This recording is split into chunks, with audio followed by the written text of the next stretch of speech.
A reading from the Gospel according to Luke, chapter 8, verses 26 through 39.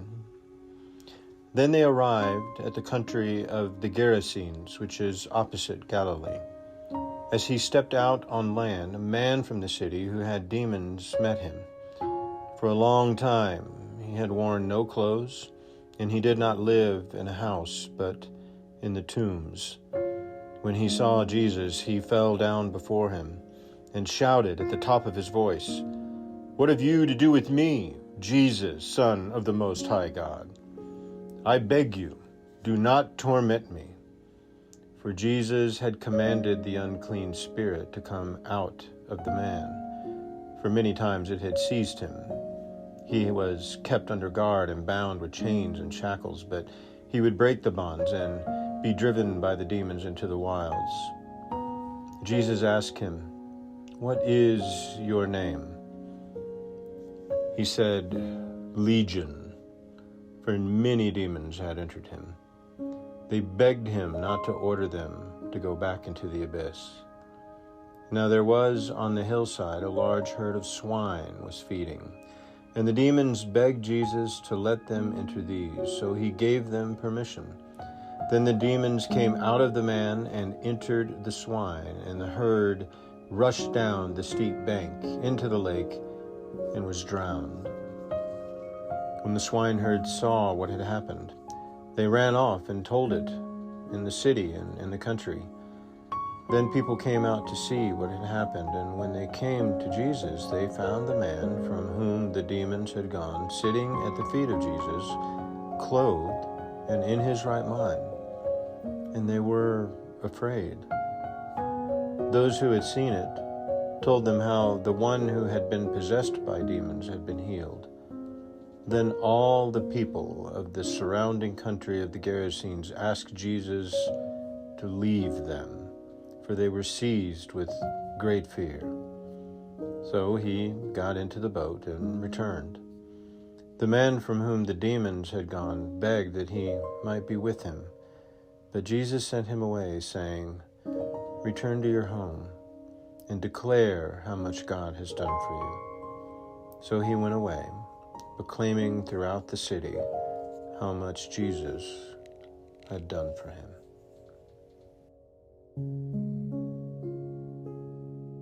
Have you ever noticed that there is no running away from anything? In the heartwarming film Forrest Gump, you might recall that iconic scene where Forrest goes on a long, improbable run. His mother has just died, Bubba has just died, his beloved Jenny has just gone missing. And overcome with grief, Forrest starts to run, first just to the end of the street, but when he gets to the end of the street, he simply doesn't stop. He runs through the city, runs through the entire state of Alabama, runs all the way to the ocean, and when he arrives at the ocean, he thinks to himself, I might as well turn around and keep running. So he runs back. And he runs until somewhere in the middle of the Utah desert, he says, I have run for 3 years, 2 months, 14 days, and 16 hours. And then without warning, he finally just stops, only to turn around and find that a crowd of followers, 40, maybe 50 strangers, have been running behind him all this time. And standing in the middle of the highway, he looks at the expectant crowd and says, I'm pretty tired. I think I'll go home now. And as he walks through the bewildered crowd of runners and heads toward home, he says, and just like that, my running days was over. There is no running away from anything. Sooner or later, the things we don't want to deal with, the things we pretend are not there, they catch up with us, imprison us, wear us down, especially if what we are running from are old patterns of behaviors or fears, and traumas, regrets, or an unresolved past. The psychologist Rollo May once said, it's an ironic habit of human beings to run faster when they have lost their way. And while there are endless ways by which we lose our way, perhaps at the heart of them is our fear of facing the problems of the present moment, the here and now of our lives. Whenever our problems become too painful or daunting to deal with, it's our nature to look for a way out, an escape. We may be born with a fight or flight instinct, but how often does flight, escape, denial dominate our lives? Part of the problem is that we buy into this romantic notion that if life is not good here, I only have to go over there and life will get better. So maybe we leave this job in pursuit of a better job, or we leave this relationship in search of one that seems more fulfilling, or we walk away from this goal or dream or responsibility, hoping the next one will be more rewarding or satisfying. Our assumption is that the reason for our troubles or problems is always outside of us, in other people, other entities, in our external circumstances or locations, and that if only we can get out of this present situation and start all over again, things will get better. But eventually, after so much running from our problems, we discover that the problem is not out there after all. We discover that we cannot escape ourselves. Sooner or later, the same problems we thought we left behind reappear, even though we changed all the externals. This is particularly true if our problems are rooted in our habitual ways of seeing and thinking and behaving. The mindfulness guru Jonathan Kabat-Zinn says, "Wherever you go, there you are," meaning we simply cannot escape ourselves, no matter how hard or long we run or where or to whom we happen to run. Kabat-Zinn says, too often our lives stop working because we cease working at life. Whenever we are unwilling to take responsibility for our lives as they are in the here and now, whenever we neglect to work on our problems, we become prisoners of them. Over the last several weeks, we have been exploring a handful of questions to ask ourselves at the end of the day. It's a way of praying, if you will, that simply invites us to reflect on our day by calling to mind the events and behaviors, the thoughts and emotions that we experience throughout the day. And the aim is to look for clues about how God may have shown up in our lives, what God might be trying to reveal to us about ourselves, our relationships, our world, and then to look honestly at how we are showing up in the world. Did I live authentically and generously, wholeheartedly today? Did I hit the mark or miss it, pursue God's call or resist it? Where do I need to work on myself, correct course, make amends? It helps to use a single question to uncover these clues. So as you reflect on your day this week, I invite you to consider this one final question of our series. What is the one thing in my life that needs my attention? To ask that question is to acknowledge that we all suffer in some way from selective perception. We focus on certain aspects of our lives while ignoring others. We repress and suppress. We bury the parts of our lives that may be painful, uncomfortable, or make us feel ashamed, unworthy, or deficient. It requires grace and courage to look at the whole of our lives and ask ourselves, what am I ignoring? What am I even maybe running from that needs my attention? It's a daring question. It's easier and less threatening to run from our problems by projecting them onto someone or something else. We look to blame or find fault in others or in some external force, convinced that the real reason we're not happy or not growing, or not succeeding is outside of us. And so we say, if only my partner would be more present, if only my boss would be more accommodating, if only my kids were more cooperative, if only the poor would stop having babies, if only those immigrants would stop coming into our country. We have a word for this blame shifting, if you will. It's called scapegoating. And we see it played out so clearly in our scripture reading from Luke's gospel today. In this story about a man whom we are told is possessed by demons. He's out of his mind, naked. He's howling like a wild animal, dragging his shackles and chains behind him through the local cemetery, where he lives out a banished and tragic existence. Look, there's a lot of weirdness in this story. The detail, the imagery, it's vivid. Demon possession, nakedness, shackles and chains, a creepy cemetery.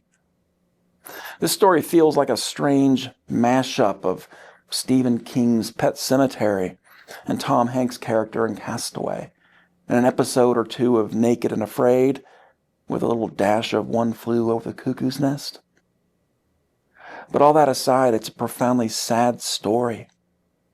A story about human suffering and the tragic ways that people, even whole communities, will work so hard to keep from seeing the glaring truth about themselves. The story is about how whenever we do not want to face what we know and fear most about ourselves, we will find a disposable person or group of people onto which to project our fears and problems. When we fail to come to an awareness of our own shadow side, we will always find someone else to hate or fear. It's called scapegoating, and it unites people more quickly and easily and closely than love or inclusivity or the common good. If you're wondering where the concept of scapegoating originates, just read Leviticus 16, which describes how each year on the Day of Atonement, a priest would lay hands on an escaping goat, placing all the sins of the Jewish people from the previous year onto this one animal, which would then be beaten with reeds and thorns and driven out into the desert, while the people there would return to their homes, relieved and rejoicing that finally sin and evil had been purged from their lives and their community. Humans have been scapegoating for centuries ever since, burning so-called heretics and witches at the stake, eradicating people from their native land, lynching people of color, persecuting gays, consigning Japanese Americans to work camps, accusing immigrants of eating cats and dogs.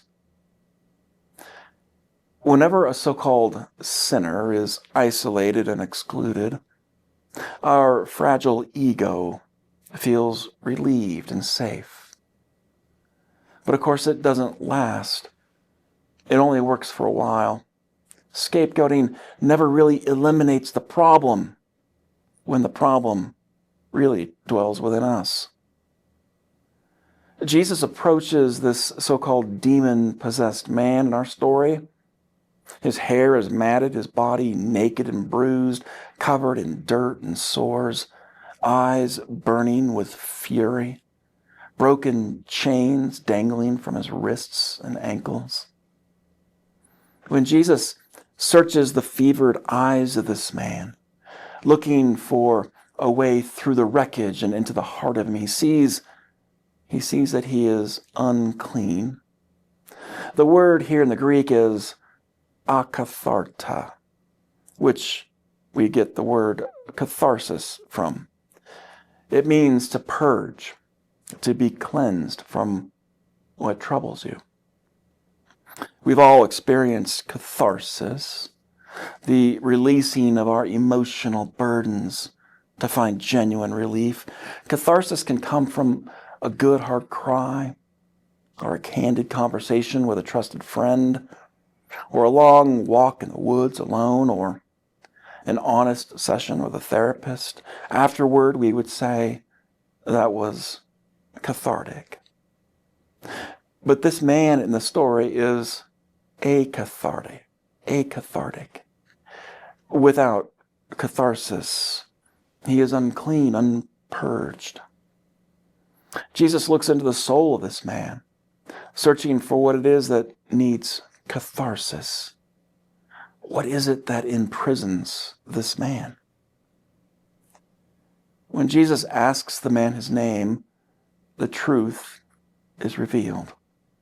Legion, the man howls. My name is Legion. A legion was the largest military unit of troops in the Roman army at the time. And by telling us that his name is Legion, we see that something more now is going on here, something bigger than just one man whose life has gone off the rails.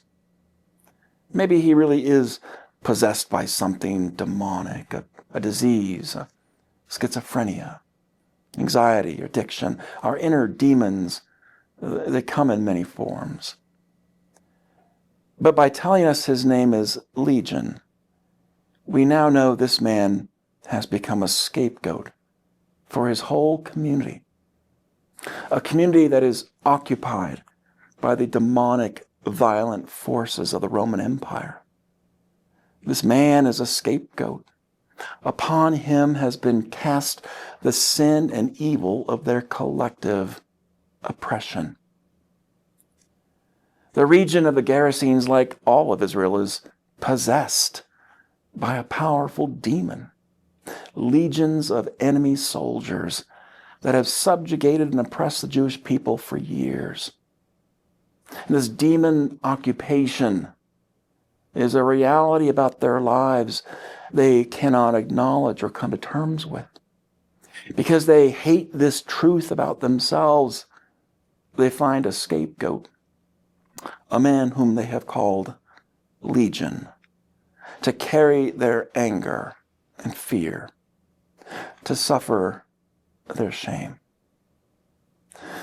And so the people would feed him, keep him alive, bind him with chains that he was able to repeatedly break, only then to recapture and shackle him all over again. They did this because they couldn't fight back against the Roman war machine for fear of retaliation, but they could avoid facing their reality by acting out their fantasies of revenge through this demon-possessed man. Until, of course, Jesus shows up and frees the scapegoat. He, as it says, casts out the demon, gives him catharsis, liberates him of the curse, and sends him back to his community, because now the time has come for the people to finally ask that all-important question. What is the one thing in my life, in my community, that needs my attention? What truth must I face? What must I do about it?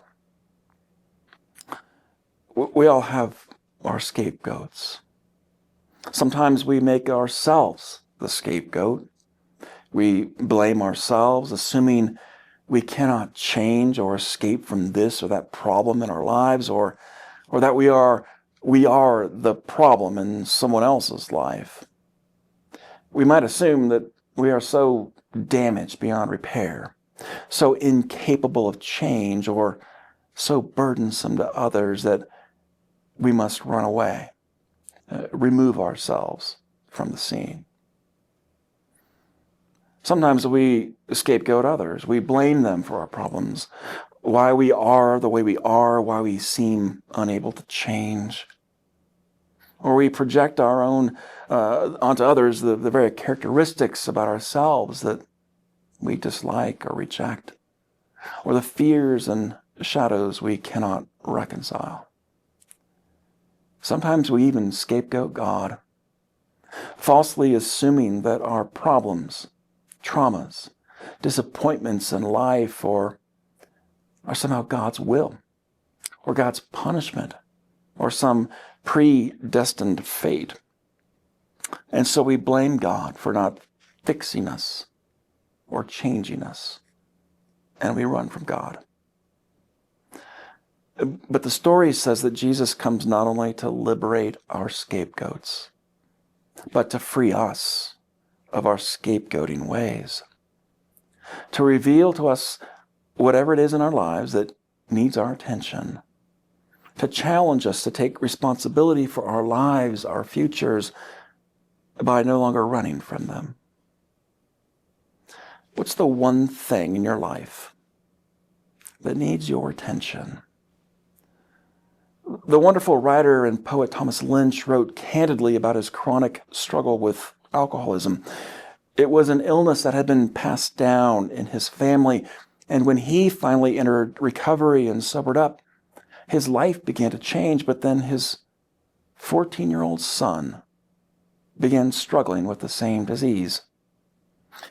It immediately became the one thing that needed Lynch's attention. His son's grades went south, his smile disappeared, so Lynch took him out of school one morning and said he was taking him to find out what the matter was, and that he wouldn't quit until he found out what accounted for the darkness that had descended upon his son's life. The drug and alcohol assessment showed that his son was trying anything that came his way. By midwinter, things had gone from bad to worse, but Lynch leaned into it. He took his son to a treatment center, and the son said that he would kill himself if his dad left him there.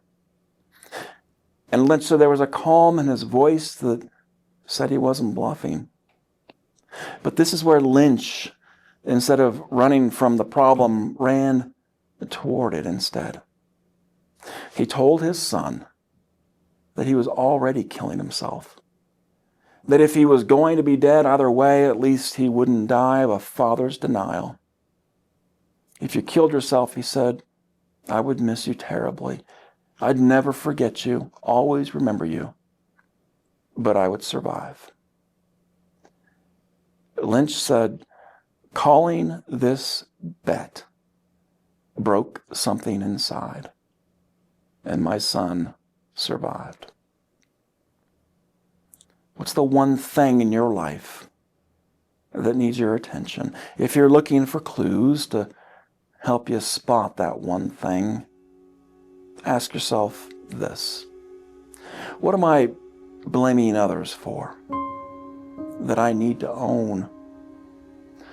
And what problem am I ignoring or running from? And how, by God's grace, is my own transformation part of the cure?